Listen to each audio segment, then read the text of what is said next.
Welcome to Authors of the Pacific Northwest, where we connect Pacific Northwest authors with new listeners and provide advice for aspiring authors on the business of writing. I'm your host, Vikki J. Carter.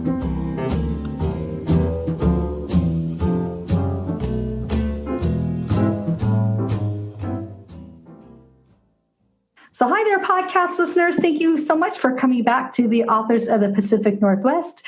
And this week, I'm super excited. I say that every week, but this is truly one of these fun ones.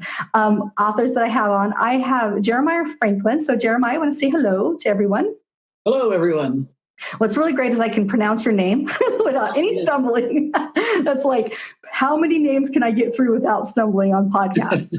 So it's great. So there's a couple of reasons why I find this podcast, and I think our listeners will find it interesting too, is first, the book that you wrote. We'll get there because it's a topic that I'm kind of interested in, but also your background history. So let's just start out, Jeremiah, and tell us and myself and the listeners what state you're in the Pacific Northwest. I'm in Bend, Oregon, actually. Yep, Bend. Okay. Yeah, I just had an article come out in the Bend newspaper about the podcast. So pretty excited about that. So Bend, beautiful part of Oregon. It's pretty big too, the city, isn't it? It's definitely growing. Yeah, it's. I think we're probably close to about 90,000 people at this point. Yeah. What part of Pacific Northwest isn't growing? It's the main thing, right? So those, yeah. Those of you listening from outside the Pacific Northwest, Bend's a terrible place to live. Yeah, don't want to live there. Terrible. Yeah, it is cold in the winter, isn't it? Yeah. Yeah, you guys get the snow big time. Yeah. So let's jump into, I want to dive a little bit. So listeners, you're going to have to endure Vikki's little fan here. I want to dive a little bit into your background, your history. So because I was doing some reading on your website, and tell me a little bit, or the listeners a little bit about your background, because I have a million questions, and I don't know if we'll get them all done. We might have to bring you back just for this, but let's start there with what you've done in the past. Well, it's been a couple of years back, but I was a private investigator for many years, and which was kind of a interesting job to have, kind of unique, and I think the unique perspectives that I got as a private investigator really helped me with my writing and helped me with, the ability to kind of can figure out what people are doing without, having, it's like you're a fly on the wall when you're an investigator. And to that degree, you can kind of watch people in their element and kind of get people's true human nature comes out when they don't know you're watching, so to speak. Yeah, I love it. So that's the part I'm interested in, because I claim that I'm a people watcher. I have a lot of family and friends that say that I've missed the boat. I should have been a PI or an investigator for cops, or because I'm just always watching behavior and people. I'm like, oh, that person's doing this and this, Yeah. And then I'm investigate by nature because I'm a librarian, and so I do historical fiction. So I'm always digging. I'm either digging history or, that kind of thing. Right. So your background is so intriguing for an author because you're right. It's studying that human nature that you get to write on. So how did you get into PI work? Were you a police officer or in that kind of field before? Actually, no. It was the family business. My father was a private investigator and actually still is, and my brother as well. So kind of came into the family business and did that for several years. And then actually just took a different career path and got into some more education stuff and writing as well. So. Yeah, I did see that. You went to school, right? And did you go to school as an adult student? I went to actually UC Santa Cruz in California for my undergraduate degree, and I was a psych major there. So again, more of that human, more human nature, man. Your books are got to be loaded. And then after that, I ended up getting a master's degree in education and been able to work in the field of education as well. So okay, great. Hey, so do I. So I work at an online university, full-time remote work, and have my master's in library science and information technology. And I do education. That's all I do. Education all day long. So write for educational background, all that kind of stuff. So cool. Very great background. Okay, one more question about the PI work. I'm still curious. So what was your number one that you can share with us? Number one kind of case that just jumps out at you, keeps you in your mind, that was just bizarre and unique. Yeah, God, I've got a lot of those. I bet. I'm trying to think of the PG version or PG-13 version. Thank you. I appreciate that. I had some funny ones, or just like kind of interesting. We used to do a lot of insurance fraud cases where we were putting people under surveillance who were more or less, most of them were pretending to be injured, usually on the job type scenario.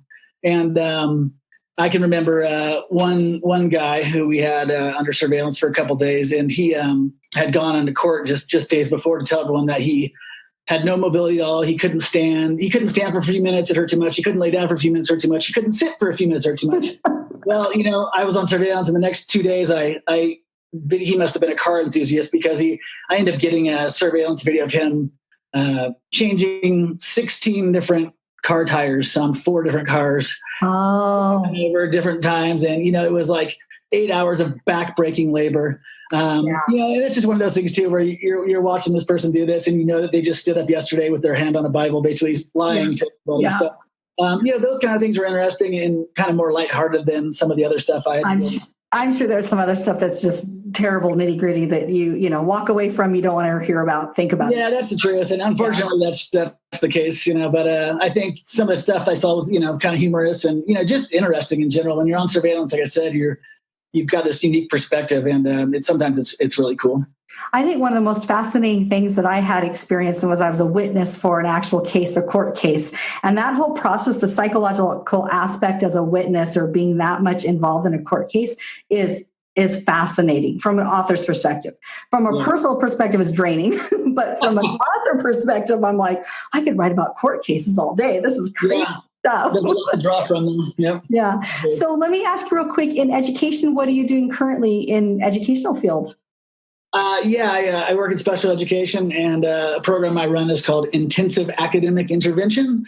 Mm-hmm. And that's looking to help high school students with special needs graduate with a modified diploma. Fantastic. I love it. Applaud you on that. That's really great. So dear to my heart. So I started out as a para-ed in elementary school education, had a one-on-one assignment, which I loved to death. And then the Washington State went through the whole process of, we're going to have para-eds, become certified or do more schoolwork. And I'm like, well, heck, if I'm going to do that, I'm just going to go finish my schoolwork. So I did, landed in higher ed and love it. And I work every day with adult students. Not the same scenario you do, but I do coach students through getting through their bachelor's. So thank you for your role that you do. It's it's a wonderful, education's wonderful. I love it. You don't get paid much, but it's a wonderful, wonderful role. That's true. That's what you have to write on the side. Exactly. Yeah. All this stuff on the side. That's right. So let's get started on talking about your work. So first, tell us what genre you're published in, which is another thing I'm absolutely excited about. So a lot of people don't know what some of my reading preferences are on this side. So yes, so it's a young adult book, and some might call it post-apocalyptic or dystopian. So it's definitely kind of right along the lines of some of the more popular stuff, even like the Hunger Games or the Walking Dead and all that kind of stuff. Fantastic. My husband and I just finished watching the last Hunger Games on TV. It ended up being on there last night. And I read all the books when they first came out and then, had to watch all the movies. So I was like, So it's funny you brought up Hunger Games because I haven't read it for years. And then the movies, so. I actually did the same boat. I kind of watched them recently again and realized, how good they were. And, the books are awesome, especially the first one. Yeah, the first one was brilliant. I agree on that one. So post-apocalyptic, how did you land in that? Is that what you were reading to start with, or you just? More of a personal interest. I think I just something I gravitate toward. I like kind of those kind of those shows, those kind of movies, and I think that I've always just kind of had an interest in survival, and and a lot of times I would as a writer, you're always thinking, and I would kind of create these little worlds in my brain of what it'd be like at the end of the world, what it would be really like, and so a lot of that was the impetus for this book was trying to create a really realistic version of the end of the world and what that might look like, maybe minus the zombies and minus the vampires and aliens and all that thing. So that was kind of the idea. And, I got some real interest in it after reading the book The Road by Cormac McCarthy, which was, was a classic book and really great book, and definitely not a YA book, but post-apocalyptic and just really well written, and got me thinking about, if I did write that with younger characters, what would that look like? So why'd you choose YA? Is it because the market's so great for YA right now? Or, that's what you remembered, younger reader, and you were like, I want something great for my future children or whatever? I don't know, even when I originally wrote the book, I'm not sure that I was even focusing too much on writing a YA book. I just had YA characters. I had these young characters. So, and a lot of my beta readers were not young adults. They were, adults. And I was getting a lot of positive feedback, early on from adults, not necessarily from teens or young adults. And so, and then as the book, progressed and it grew, I think that it really appeals to like a wide range of people, but that, the young adults definitely like it. And it does have the young characters involved. So I think it's well for that. Fits well for that. I was talking with one of my other authors. She'll be coming out in a few weeks, and she was going through all of the genres with me. She's very learned in the genres, everything. And even though I'm a librarian, I know the genres, but the actual why people write in their genre is interesting. A lot of it has to do with the actual characters in the book, not necessarily that's what they write for. And so her and I were talking a lot about young adult really appeals also to a lot of moms and a lot of females, because they don't want to read the tweeny stuff and they don't want to read the female stuff that's out there, which can be, racy and, right. On, right? And so young adult really appeals to that. And it's funny for me, young adult really started with me falling in love with it. It's because I had young girls that were reading stuff. And they bring I think one of the first book was Twilight. One of them came home, Mom, have you seen Twilight? And I'm like, no, I heard about it, but let me read it before you let me preview it, right? Let me see what's going on here. And then kind of got addicted to the whole genre. So very cool. Cool. So let's talk about your publishing. So are you self-published, indie published, or traditionally, or a hybrid? Yeah, so I'm traditionally published. Was really fortunate to go that route, and got lucky, for lack of a better word. This is the first book I've written. It actually is the first book, though, in a trilogy.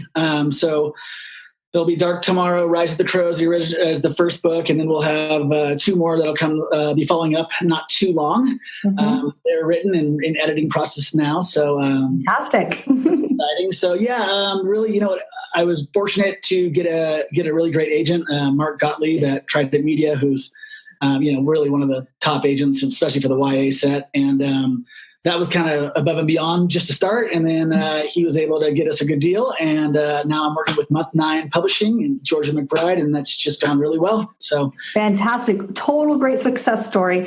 And it's something that I talk a lot about with other authors. I interview a lot of independent authors, and they take the independent route because they aren't able to find a great agent to fit them. And really it seems like you got to have an agent to get to publication, or some interest in publication, an agent will pick you up, that kind of route. Yeah. So how did you go about that? How did you find him? Did you submit to a bunch of agents? Did he find you? I mean, how does that work for you? Well, so again, this book was a long time in the making. I mean, like I started writing this book about 8 years ago, finding time at night or in between, whatever lunch breaks, how it is. And I do. So I really wanted to have it totally done, and I wanted to have everything very well researched and ready to go before I looked at agents. So that was one step. I know sometimes people will send maybe like their drafts. And my advice would be don't send a draft, send your 12th draft, not your first or second. And so I had a pretty polished product. I spent a lot of time researching what a query letter looks like, how to write a good query letter. And then on top of that, I spent a lot of time researching agents. I went to like agentquery.com, and I went to all these different sites where you actually read about the agents, see what kind of books they are interested in, see what kind of books they've actually sold. And so I was just, again, lucky, fortunate, whatever you want to call it. I queried 8 people before I got hooked up with Mark.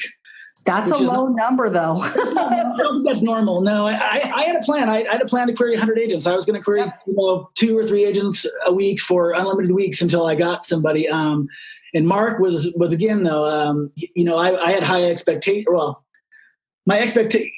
Mark was more than I thought I was going to get. I didn't know what type of level I was going to get in terms of agent. I was really hoping to get an agent because, like you said, to go into the publishing world without an agent and try and get a book deal, just really daunting. It is. And I think, and again, I'm no expert on this. This is my first novel, but with what I've read mostly online and, especially anecdotal or, from other authors is, it can be a grind. It can be really frustrating and sort of depressing, I think.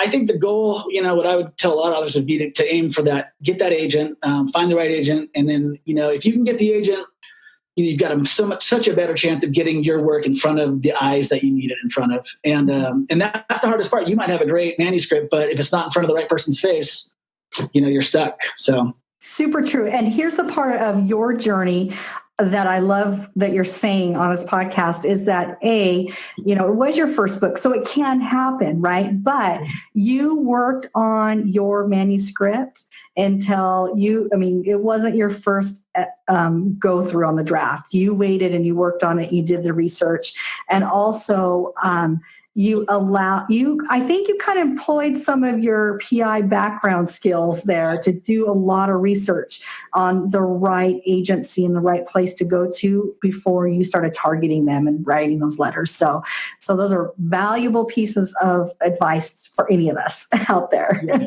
So we hope that anybody that's listening to the podcast, including myself, if I choose to go agent route, and traditional publishing, my first book would be that way. But there's a lot of work involved that people don't realize to get to where you're at. So yeah, well, it really was too, and especially when it's new. When it's new to you, it's like you've got to learn this whole industry and how it works. And I'm sure a lot of people don't even what's a query letter in the first place. Exactly. Mm-hmm.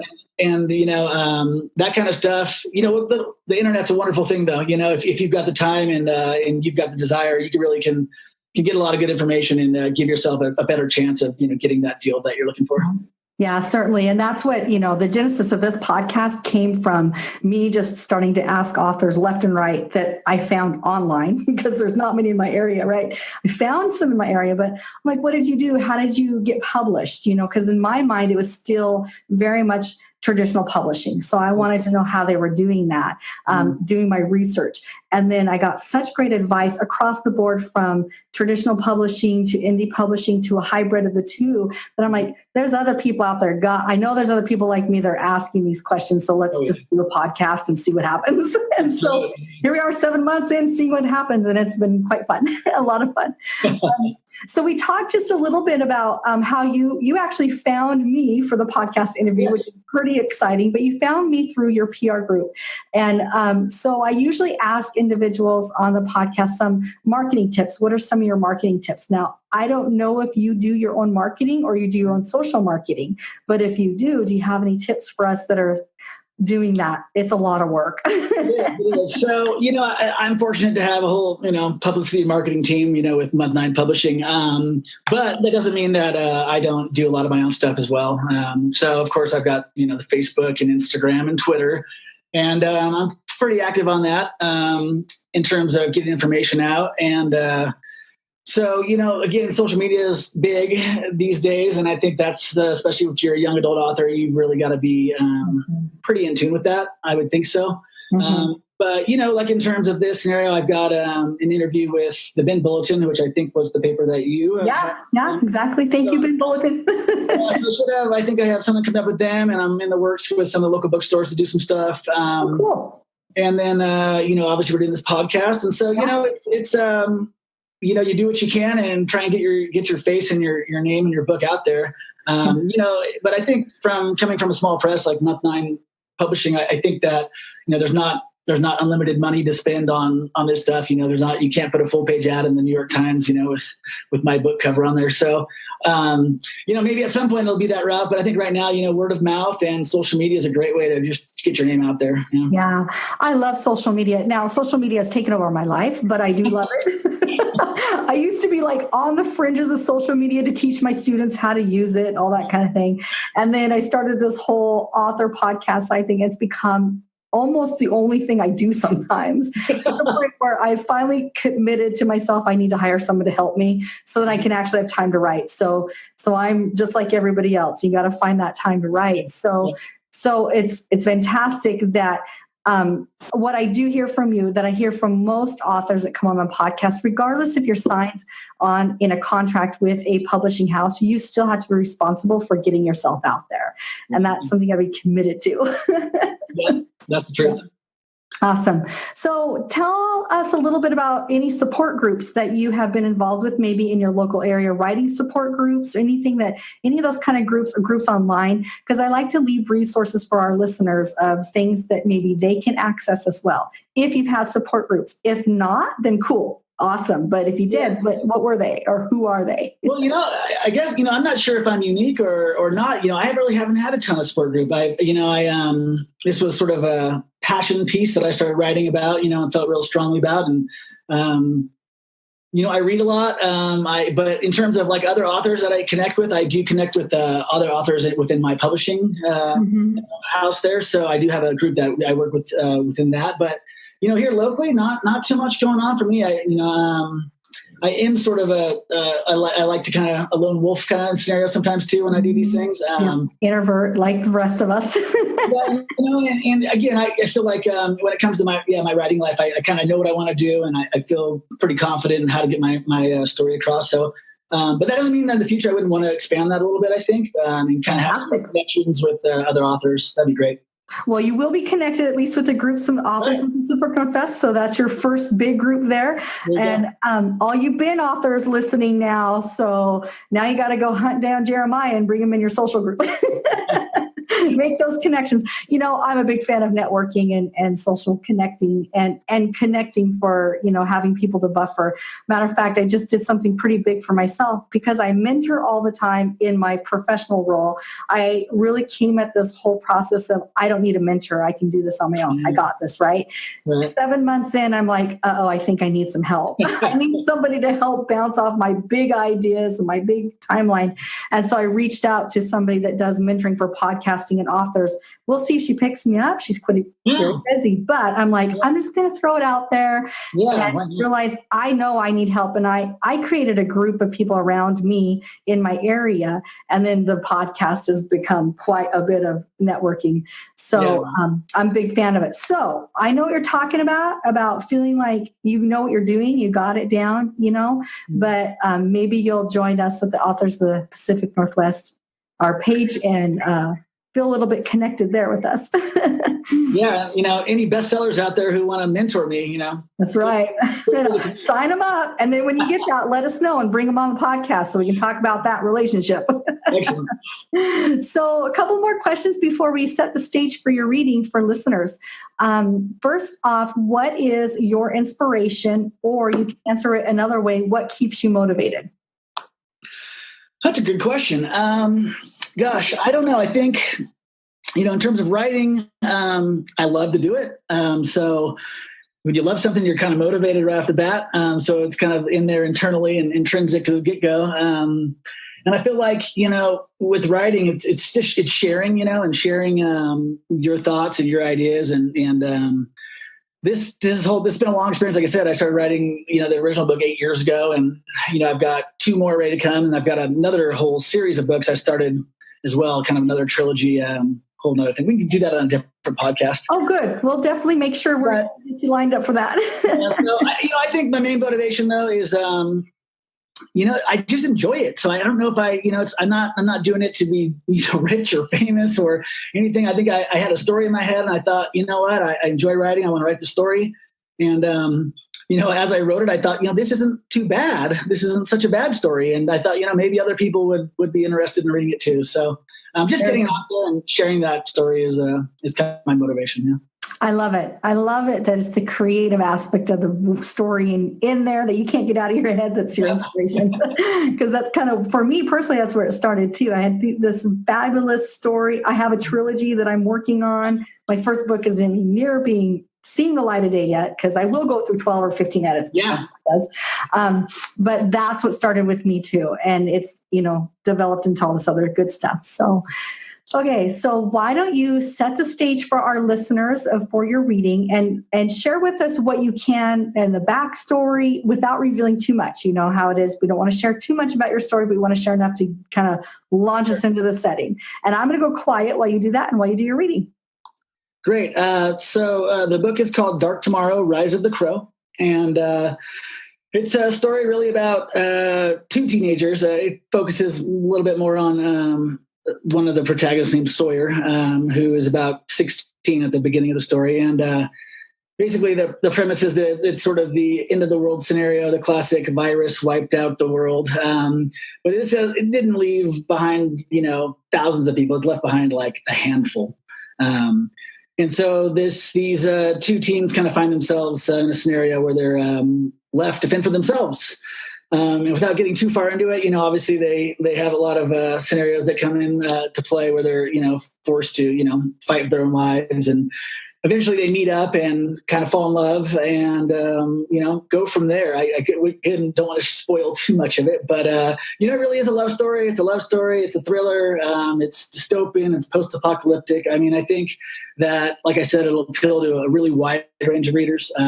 And, girls, teen girls, young adult, females, women. I think it's definitely a novel for guys. I mean, there's a lot of violence in the just that they saw at the time. I think it's got a lot of different elements that would be appealing to many different people. So that's about it. Awesome. Well, why don't you launch in and take us on the journey with you for a little bit? All right. So this is Dark Tomorrow, Rise of the Crow by Jeremiah Franklin. This is chapter 1. The boy stood at the top of the hill and stared straight ahead, his green eyes narrowing in the hazy afternoon sun. His throat was dry, as always, and he unscrewed the cap of his water bottle and tilted it up to his mouth. He took a single measured sip from the bottle, the faint taste of bleach bitter and lingering on the back of his tongue. He swallowed the water quickly, but took his time as he replaced the cap, careful not to waste a single drop. He clipped the bottle to the side of his backpack and raised his eyes once again. The boy had been to this neighborhood only once before, sometime just before the blackout, and there was no denying that it looked very different now. He forced a smile as he spoke out loud to no one but himself, his voice quiet but loaded with sarcasm. Another beautiful day in paradise. How the hell did I get to be so goddamn lucky? It felt good to use the kind of language that would have earned him a smack in the face had his father been around, but the smile was not long on his lips.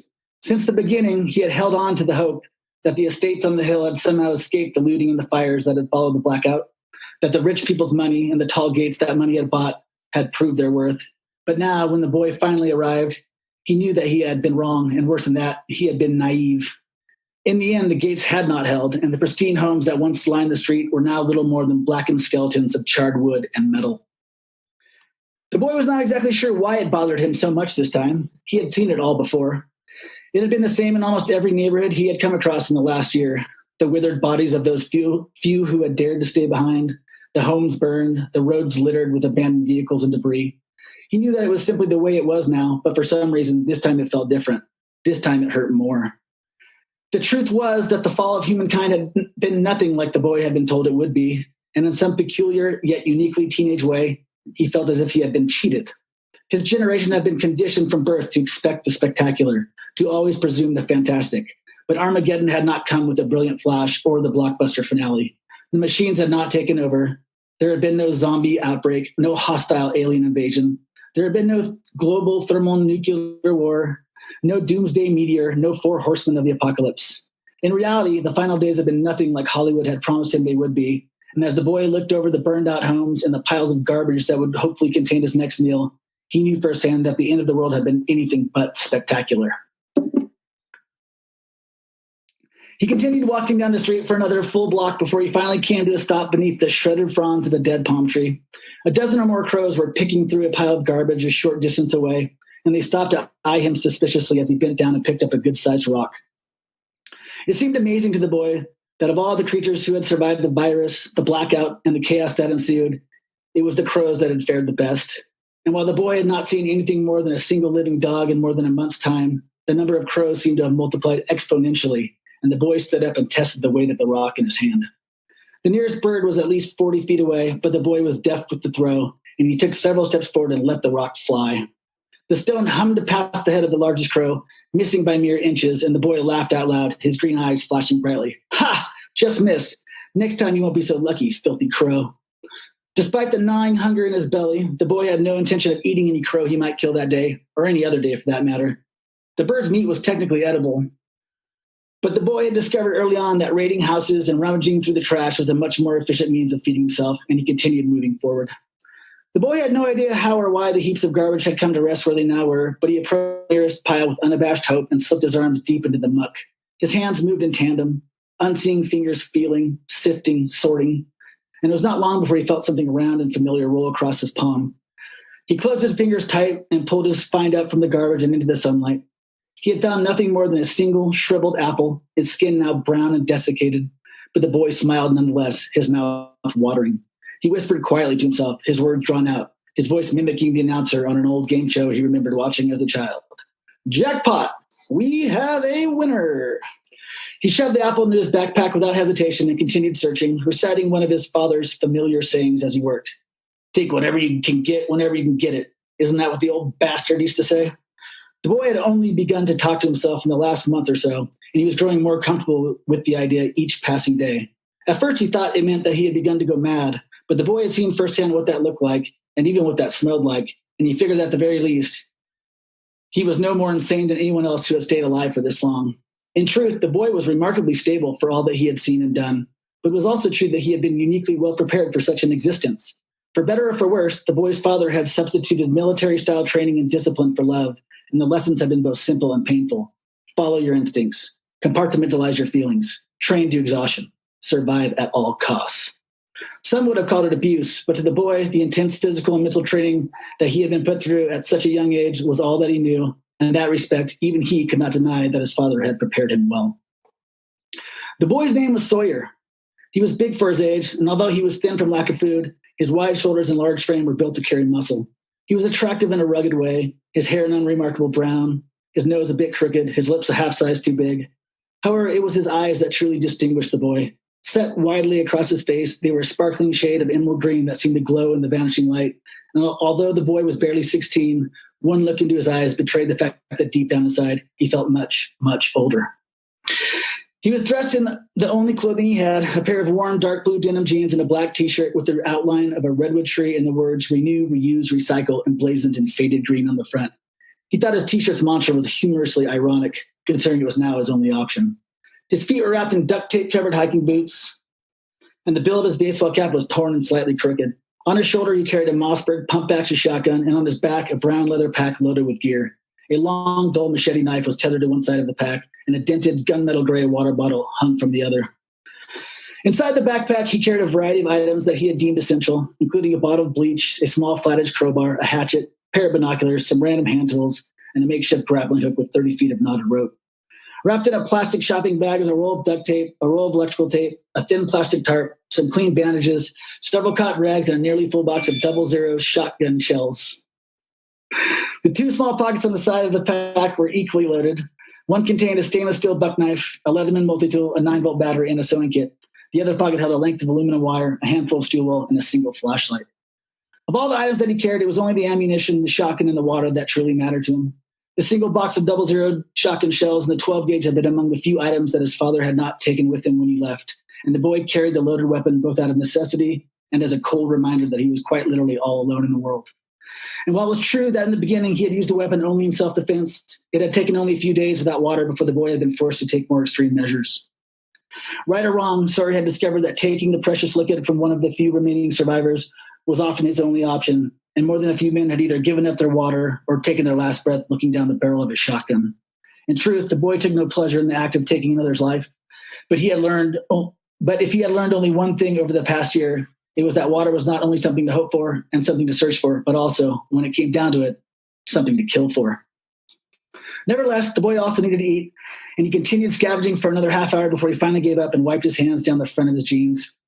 He could see the fading sun would soon be dipping below the horizon, and he was thinking of the long walk back down the hill when he slowly became aware that the crows had gone uncharacteristically silent. He looked around and saw nothing. No signs of movement, no obvious threats. Only the dead palm trees swaying quietly in the warm, dry wind. Still, the boy could feel that something was not quite right. But before he could reach over to slip the shotgun into his hands, he was suddenly and violently spun off his feet, his right shoulder erupting in blinding pain. Sawyer fell beside the pile of garbage and looked over at his shoulder in confused horror. gasping in utter disbelief. What the hell? What the hell?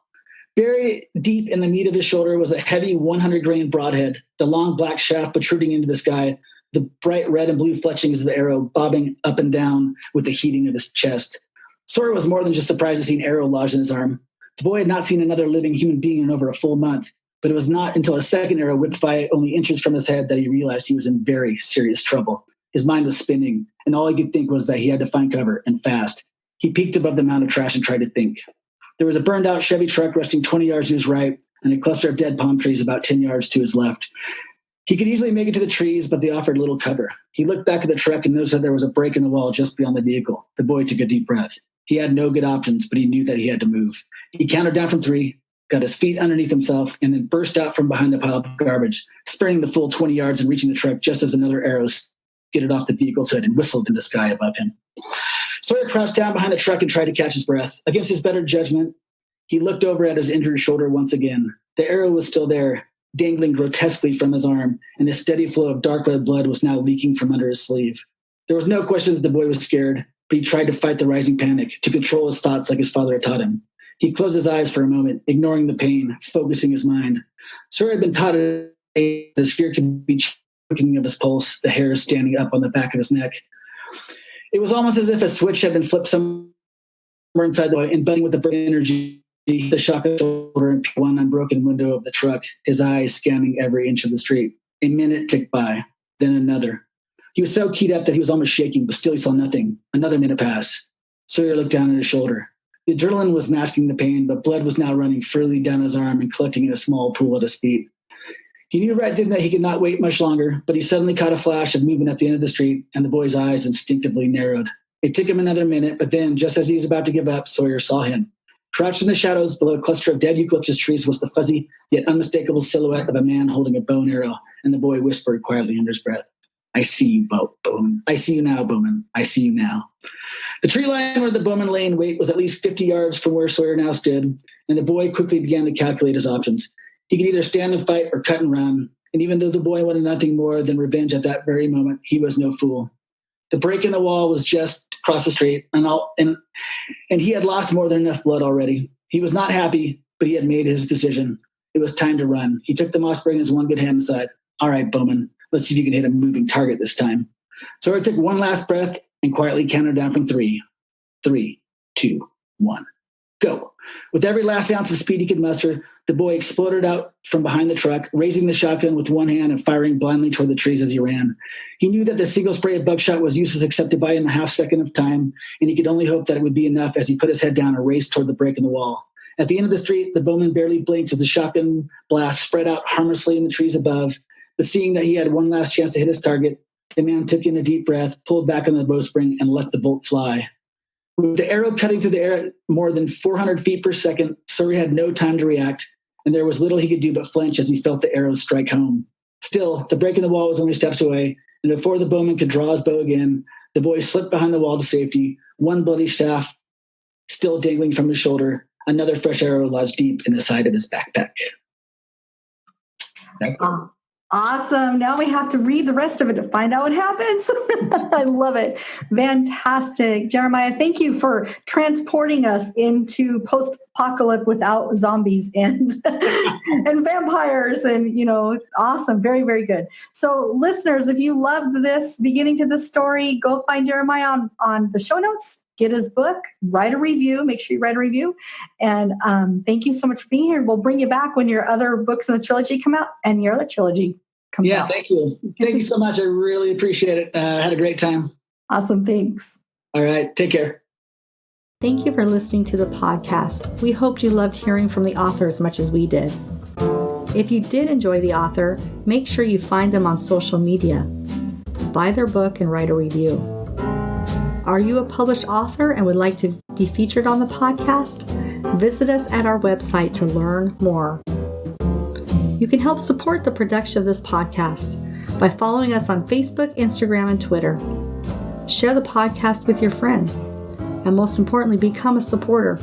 Supporters receive monthly bonus podcasts and a newsletter filled with tips from our authors. To find out more how to become a supporter, visit our website.